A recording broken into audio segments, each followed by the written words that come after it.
So hello friend, आज के इस वीडियो में हम लोग ऑयल ओवरहेड टैंक के बारे में समझेंगे। देखेंगे स्टीम टरबाइन के लुब्रिकेशन सिस्टम में जो ओवरहेड टैंक का जिक्र किया जाता है, वो जो डिवाइस है वो क्या होता है, इसका क्या पर्पज है, कब यूज किया जाता है, किस कंडीशन में यूज किया जाता है और ये कितना इंपॉर्टेंट है। इन सभी चीजों को इस वीडियो में हम लोग डिटेल में समझेंगे। ओके, तो चलिए वीडियो को करते हैं स्टार्ट। तो ऑयल ओवरहेड टैंक, जिसको शॉर्ट में ओएसटी कहा जाता है, तो देखिए ये क्या होता है ऑयल ओवरहेड टैंक।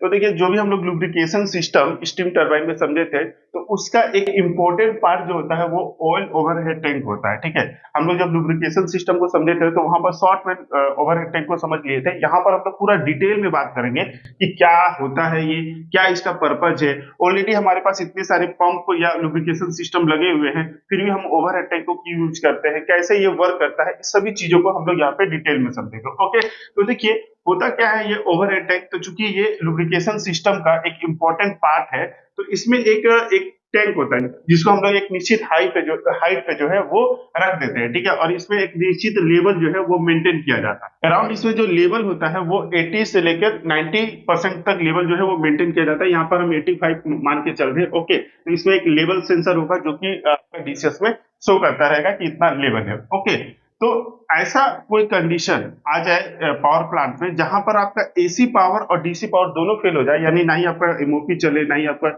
एओपी चले और ना ही आपका ईओपी चले, यानी इमरजेंसी ऑयल पंप भी ना चले। तो चूंकि हमारा टरबाइन जो है वो लोड में है, ठीक है, और इसको लुब्रिकेशन करना जरूरी है। ठीक है, तो नहीं तो आपका क्या होगा, बियरिंग डैमेज हो जाएंगे, आपका रोटर जो है वो सीज हो सकता है। तो चूंकि हमको लुब्रिकेशन करना इंपॉर्टेंट है, तो उस कंडीशन में क्या होता है कि जहां से हम ऑयल जिस टैंक से यूज करते हैं, ये इसी ओवरहेड टैंक से यूज किया जाता है, जिसमें ग्रेविटी की मदद से आपका ऑयल जो है वो यहाँ पर इसको लुब्रिकेट करने के लिए जाता है। ओके, तो जिस टैंक से उस कंडीशन, उस इमरजेंसी कंडीशन में जो ऑयल यूज किया जाता है टरबाइन में लुब्रिकेशन के लिए, उसी चीज को कहा जाता है ऑयल ओवरहेड टैंक। ओके, अब देखिए इसका पर्पज क्या है। तो जैसा कि हम जानते हैं कि हमारे टरबाइन में लुब्रिकेशन सिस्टम सबसे इंपॉर्टेंट पार्ट होता है। ओके, तो लुब्रिकेशन सिस्टम को स्टीम टरबाइन का हार्ट कहा जाता है, उसके बगैर ये चल ही नहीं सकता। एनी हाउ हमें लुब्रिकेशन तो देना ही है। तो ऐसा भी तो कंडीशन आ सकता है कि जब आपका पावर प्लांट में एसी पावर फेल हो जाए, ठीक है, या डीसी पावर भी फेल हो जाए। तो एसी पावर अगर फेल हो जाएगा तो एमओपी नहीं चलेगा, ईओपी नहीं चलेगा, और डीसी पावर अगर फेल हो गया तो ईओपी भी नहीं चलेगा। या अगर ईओपी जब चलना था, अगर ईओपी में कुछ ऐसा प्रॉब्लम आ गया जिसकी वजह से ये चल नहीं पाया, तो लुब्रिकेशन इसमें जा नहीं पाएगा। तो उस कंडीशन में क्या होगा कि आपके बियरिंग जो है वो डैमेज हो सकते हैं। ठीक है, आपका जो रोटर है स्टीम टरबाइन का वो रब होंगे, जिसकी वजह से वो सीज हो सकता है। और अगर ऐसा कंडीशन आता है तो एक भारी भरकम जो है वो नुकसान हो जाएगा। ठीक है, तो इसी चीज से बचने के लिए इसमें लुब्रिकेशन प्रोवाइड होता रहे एक निश्चित टाइम तक, तो एक सेफ्टी डिवाइस यूज किया जाता है जिसको हम लोग ओवरहेड टैंक कहते हैं। और यही ओवरहेड टैंक जो है जिसमें एक निश्चित लेवल जो है वो मेंटेन किया जाता है और एक निश्चित हाइट पे रखा जाता है, जिसके वजह से जो जो ये हाइट है और जो ये ग्रेविटी है, ठीक है, तो उसके कारण इस ऑयल में क्या होता है, पोटेंशियल एनर्जी होती है। और उसी कंडीशन में जब ये सब कुछ फेल हो गया है और इसमें लुब्रिकेशन के लिए अब नहीं जाने वाला है, तो यहाँ पे क्या होता है, ऑयल हेडर प्रेशर जो है ड्रॉप होगा। ठीक है, तो उस कंडीशन में ऑयल जो है वो यहाँ से जाके यहाँ जो है वो इसको लुब्रिकेट करेगा, जिससे हमारा बियरिंग और रोटर जो है वो सेफ रहेंगे। ठीक है, तो यही इसका पर्पज होता है। अब ये कैसे काम करता है उसको हम लोग समझते हैं। तो देखिए नॉर्मल कंडीशन में क्या होता है कि हम लोग जैसे कि एसी पावर अवेलेबल है, एमओपी चालू किए, अपना ऑयल कूलर में गया, फिल्टर में गया। अब फिल्टर के बाद हम लोग यहाँ पर लुब्रिकेशन ऑयल वाला जो वीडियो था उसमें हम लोग समझ लिए थे कि यहाँ पर हमारा ऑयल जो है वो रेडी होकर आ जाता है और यहीं से डाइवर्ट हो जाता है जहां जहां आपका ऑयल का रिक्वायरमेंट है।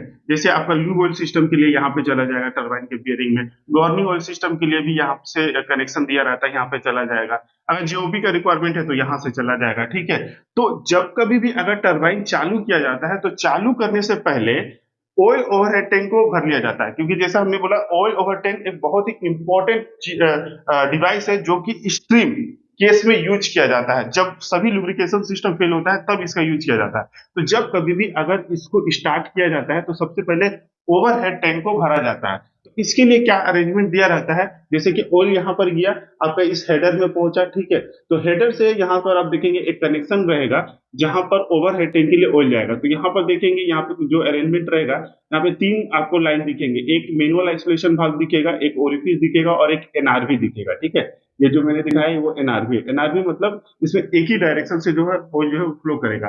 तो इन केस यदि हम स्टार्ट करते हैं तो इसमें अगर ऑयल नहीं है तो उसका पहले एक लेवल मेंटेन करते हैं। सपोज अगर 85 मेंटेन करना है तो इस मैनुअल आइसोलेशन भाग को ओपन करके हम पहले इसको ऑयल जो है वो मेकअप कर लेते हैं। जैसे मेकअप हो जाता है इसको हम बंद कर देते हैं, और जैसे नॉर्मल कंडीशन जब आता है, जब आगे बढ़ना है, टरबाइन को चालू वगैरह करना है, तो उस कंडीशन में ओरिफिस के द्वारा जो इसमें ऑयल जो है वो जाता रहेगा, ठीक है, और सर्कुलेट होते रहेगा। यहाँ से एक लाइन निकला रहेगा, ठीक है, जो कि एमओटी में मिक्स हो जाएगा, ठीक है, एमओटी में जाके यहाँ पर मिल जाएगा। ओके, तो यहाँ से ऑयल जो है कंटिन्यूअस यहाँ पे जो लेवल को मेंटेन करता रहेगा और सर्कुलेट भी होता रहेगा। इसी लाइन में आपको साइड ग्लास एक दिख जाएगा जहां से आप देख सकेंगे कि ऑयल जो है वो कंटिन्यू बेसिस पे सर्कुलेट हो रहा है। ओके, अब जैसे ये सिस्टम ओके हो जाता है तो उसके बाद आगे का कार्यक्रम जो है वो स्टार्ट होता है। ओके, तो ऐसा भी तो हो सकता है कि मान लीजिए कि जब कभी टरबाइन स्टार्ट कर रहे हो तो हम भूल सकते हैं इसको लेवल जो है लेना, ठीक है, क्योंकि जब कभी भी टरबाइन बंद होता है या चालू होता है उस कंडीशन में हाई मैनेजमेंट से बहुत ज्यादा प्रेशर रहता है, ठीक है।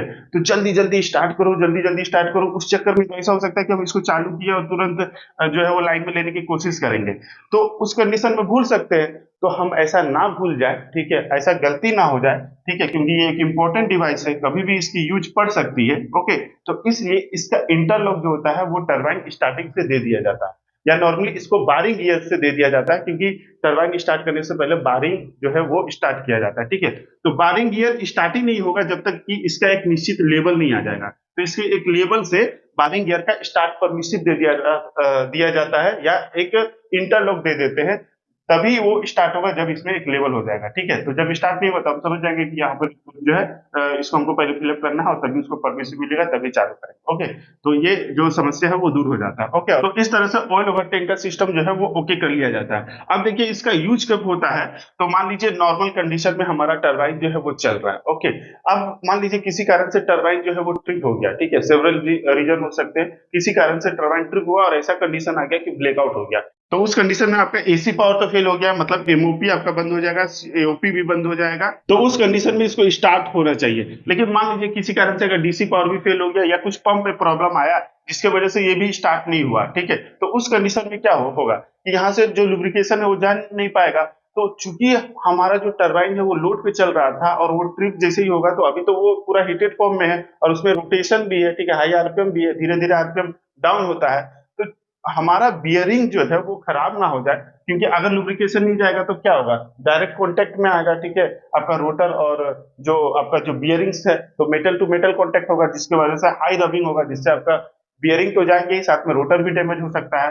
तो उसी से बचने के लिए जब कभी अगर ये स्टार्ट नहीं होगा तो क्या होगा, यहाँ पर जो ऑयल हेडर प्रेशर जो हमने ये मेंटेन करके रखा था, कहीं पे आपका 2.5 kg हो या 3.5 kg हो, तो ये क्या होगा, धीरे धीरे डिक्रीज होगा। जैसे ये डिक्रीज होगा तो ये अब सिस्टम जो है वो हेल्दी होना स्टार्ट हो जाएगा, यानी ये ऑटो में ही हो जाएगा, ये ग्रेविटी के कारण होता है, इसमें कोई पंप ब्रेकर की जरूरत नहीं पड़ती है, ठीक है। तो ये हाइट में है, तो अब जैसे ही प्रेशर यहाँ पर डाउन होगा तो यहाँ पर जो ग्रेविटी के कारण जो पोटेंशियल एनर्जी डेवलप हुई है, तो अब यहाँ का ऑयल जो है वो इस एनआरवी के थ्रू आएगा। तो जैसे ही एनआरवी से आएगा तो इस हेडर में जाएगा और हेडर के थ्रू यहाँ से पूरा लुब्रिकेशन सिस्टम जो है वो प्रोवाइड करेगा। तो एक सर्टेन पीरियड तक जो है लुब्रिकेशन जो है वो प्रोवाइड होता है, अराउंड आपका 20 से लेके 30 मिनट तक, ठीक है, 30 मिनट तक, ठीक है, कहीं पे 15 मिनट भी होता है, कहीं 20 मिनट भी होता है, कहीं आपका 25 या कहीं पे 30 मिनट, ऐसा डिजाइन किया रहता है कि अराउंड इतना जो टाइम तक लुब्रिकेशन जो है इसमें प्रोवाइड होता रहे, ताकि हमारा क्रिटिकल कंडीशन में जो लुब्रिकेशन प्रोवाइड होना चाहिए वो प्रोवाइड हो और हमारा बियरिंग